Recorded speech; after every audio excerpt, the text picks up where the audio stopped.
آپ پریشانی کے عالم میں تھے، لیکن نماز جنازہ پڑھانے کے بعد آپ کے چہرے کو خشاش کے ساتھ دیکھا۔ میرے آقا نے فرمایا صحابہ یہ جو آدمی اس دنیا سے جا رہا ہے اس کا عمل ٹھیک نہیں تھا، گناہگار تھا، اس کی وجہ سے گناہگار تھا، میں نے دیکھا اس کے اعمال کو، لیکن اس کی بیٹی نے ایسا عمل کیا، وہ عمل اللہ کی بارگاہ میں اتنا مقبول ہوا کہ اللہ نے اس کی بیٹی کے اس عمل کی وجہ سے اس بندے کی بخشش فرما دی۔ پتہ یہ چلا کہ خامند کی اطاعت جو ہے اس کی وجہ سے اگر ایک عورت ایک بیٹی ہے اپنے خامند کی اطاعت کرتی ہے تو اللہ اس کے باپ کو اجر و ثواب عطا کر دیتا ہے، تو پھر یہ بات ماننا پڑے گی کہ عورت کے لیے خامند کی اطاعت کوئی معمولی بات نہیں ہے۔ معزز سامعین محترم، انصار کی کچھ عورتیں آتی ہیں میرے حضور کی دربار کے اندر، کہا یا رسول اللہ صلی اللہ علیہ وسلم یہ جو مرد ہیں یہ تو نماز تو پڑھتے ہیں، روزہ بھی رکھتے ہیں، ہاں ہم بھی روزہ رکھتی ہیں، نمازیں بھی پڑھتی ہیں، یہ تو مشترکہ عبادت ہے، یہ تو مشترکہ نیکیاں ہیں، لیکن کچھ ایسی چیزیں ہیں یا رسول اللہ مرد ہم میں سے بڑھ جاتے ہیں نیکیوں میں۔ اب یہ دیکھیں مطالبہ کیا کر رہی ہیں وہ عورتیں، اور آج پھر اس دور کی عورتوں کا اور ہم اپنی عورتوں کا موازنہ کریں کہ وہ رسول اللہ سے مطالبہ کس چیز کا کر رہی ہیں۔ کہا یا رسول اللہ یہ جو عبادت ہم کرتی ہے، نماز پڑھتی ہے، روزے رکھتی ہے، یا رسول اللہ یہ تو مرد بھی کرتے ہیں، لیکن ایک عمل ایسا ہے کہ مرد وہ کرتے ہیں، ہمارا خیال یہ ہے کہ مردوں کی نیکیاں زیادہ ہو جائیں گی ہمارے جو مطابق۔ میرے آقا نے فرمایا وہ کون سی؟ کہا یا رسول اللہ جہاد کے لیے ہمیں بھی یا تو اجازت دی جائے یا پھر ہمیں کوئی وظیفہ بتایا جائے تاکہ وہ جو جہاد پہ جانے والوں کے برابر نیکیاں ہمیں بھی مل جائے۔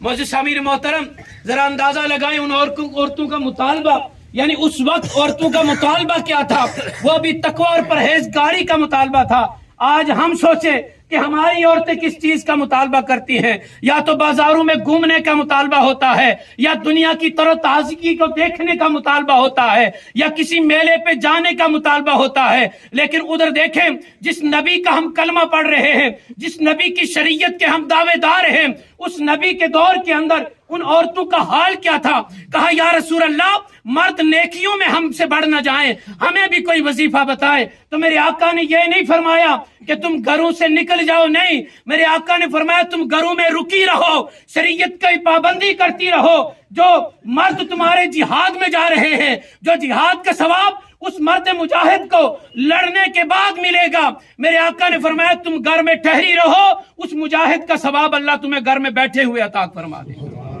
تمہارا کام کیا ہے؟ تم نے صرف رکے رہنا ہے، گھر میں اپنے گھر میں رہنا ہے، شریعت کی پابندی کرنی ہے، اللہ رب العزت کی ذات تمہیں وہ اجر و ثواب عطا فرمائے گی جو ایک مرد مجاہد کو اللہ ثواب عطا فرماتا ہے۔ معزز سامعین محترم، اب بھی شریعت کے اندر رہنے کا حکم دیا، یہ نہیں فرمایا کہ نکل جانا یا فلاں جگہ پہ جا کے یہ عمل کرنا۔ ذرا اندازہ لگائیں کیا ہماری عورتیں بھی اس پردے کا اہتمام کرتی ہیں؟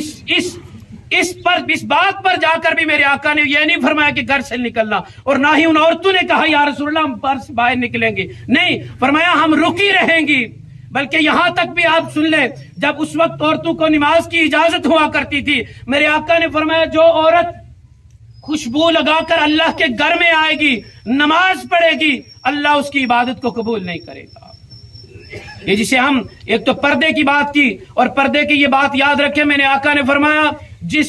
آدمی کی، جس مرد کی سربراہی ہے گھر میں، اس کی عورتیں سر ننگا یا بے حیائی کی عالم میں گھر سے باہر نکلتی ہے، تو میرے آقا نے فرمایا وہ آدمی دیوس ہے، دیوس۔ اور دیوس کی اگر مختصر تشریح کروں تو میرے آقا نے فرمایا کہ جو آدمی جس کی عورتیں، جس کے تابع عورتیں ہیں، وہ گھر سے بے پردہ ہو کر نکلتی ہے، اللہ نہ اس کی مرد کی عبادت قبول کرتا ہے، نہ دعاؤں کو قبول کرتا ہے۔ فرمایا ایسی عورتیں، ہم ایک سر ننگا ہو جائیں، ہم اسے عام فیشن سمجھتے ہیں، میرے آقا نے فرمایا نہیں، اس بات کو بھی حرام کے قریب درجہ دیا۔ فرمایا ایسی عورتیں جو جاتی ہیں گھر سے باہر نکلتی ہیں، فرمایا اس گھر کے مردوں کو دیوس قرار دیا گیا، لا اللہ ان کی نمازیں قبول کرتا ہے۔ اور پھر جو میں نے بیان کیا کہ خوشبو یہ ایک ہے کیا، دیکھیں اللہ کے گھر میں جا رہی ہیں، خوشبو پلیدگی نہیں ہے، لیکن ایسا فتنہ ہے، میرے آقا نے فرمایا اس سے بھی بچ کر رہو۔ اور پھر اور حضور علیہ الصلوۃ والسلام جب معراج کی شب جب آسمانوں پر گئے جنت اور دوزخ کا مشاہدہ کیا، میرے آقا نے فرمایا میں نے ایسی عورتوں کو بھی دیکھا جہنم کے اندر، جہنم کے گڑھے سے اتنی بدبو آ رہی تھی، ان کی چیخوں کی آواز آ رہی تھی۔ میرے آقا فرماتے ہیں میں نے جبریل سے پوچھا جبریل یہ کون سی عورتیں ہیں؟ فرمایا یا رسول اللہ یہ آپ کی امت کی وہ عورتیں ہیں جو ناجائز زینت اختیار کیا کرتی تھی۔ تو معزز سامعین محترم، جو شروع میں بات کی کہ دنیا کے اندر اللہ رب العزت کی ذات نے مرد اور عورت کو پیدا فرمایا، تو جو دنیا اس کائنات کی ابتدا کی جس رشتے سے، وہ میاں اور بیوی کا رشتہ ہے۔ اور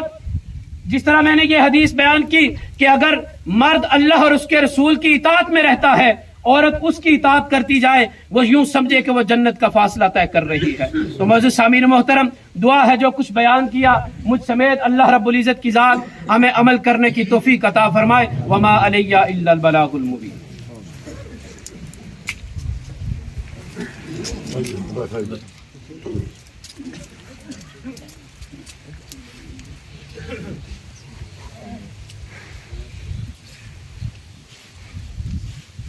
تمام احباب اپنی اپنی نیت کر لیں۔